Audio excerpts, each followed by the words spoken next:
તમારે જે તમારા માટે કરવું હોય તો તમારી લંબાઈ કુલ લંબાઈ 40 ઇંચ લેવાની છે. આ નાના બાળકનું 15 ઇંચ લીધી છે.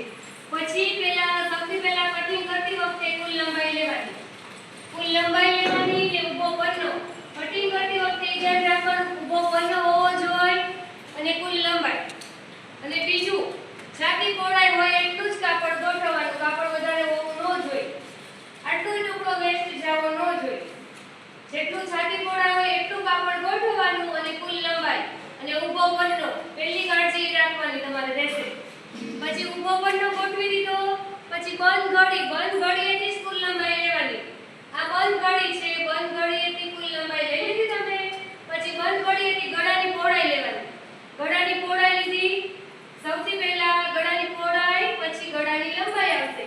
ગળાની લંબાઈ લેવાઈ ગયા પછી શોલ્ડરની લંબાઈ લેવાની આવશે.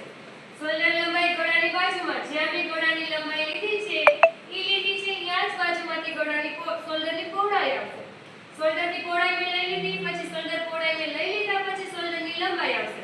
શોલ્ડરની લંબાઈ લીધી. શોલ્ડરની લંબાઈ આ નાના બાળકની છે તો મેં 4 ઇંચ લીધી છે. તમારી માટે શોલ્ડરની લંબાઈ તમારે 6 ઇંચ લેવાની રહેશે. પછી છે છાતીની પહોળાઈ. જો કુલ લંબાઈ શોલ્ડર લંબાઈ લીધી પછી ત્યાંથી છાતીની પહોળાઈ. જ્યાં શોલ્ડર લંબાઈ પૂરું થયું ત્યાંથી છાતીની પહોળાઈ આવશે.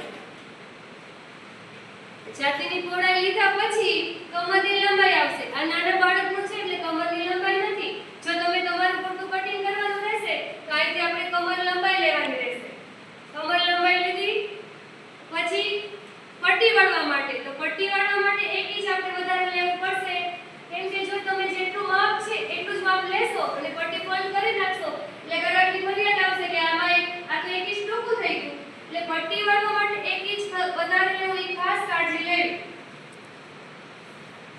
પછી કાપડ ગમે ત્યારે કટિંગ કરવું હોય ત્યારે કાપડ ક્રીઝ વાળું ન હોવું જોઈએ. સૌથી પહેલા કાપડને ઇસ્ત્રી કરી નાખવાની. કાપડને ઇસ્ત્રી કરી અને પછી જ કટિંગ કરવું. હંમેશા માટે કાપડ ઊભા પરને અને ક્રીઝ એ તો ખાસ કાળજી રાખવાની રહેશે. એ કઈ રીતે કરવાનું તો ઊભો પન્નો ગોઠવી દેવાનો અને ક્રીઝ તો હોવી જ ન જોઈએ. સમજાઈ ગયું બધાને?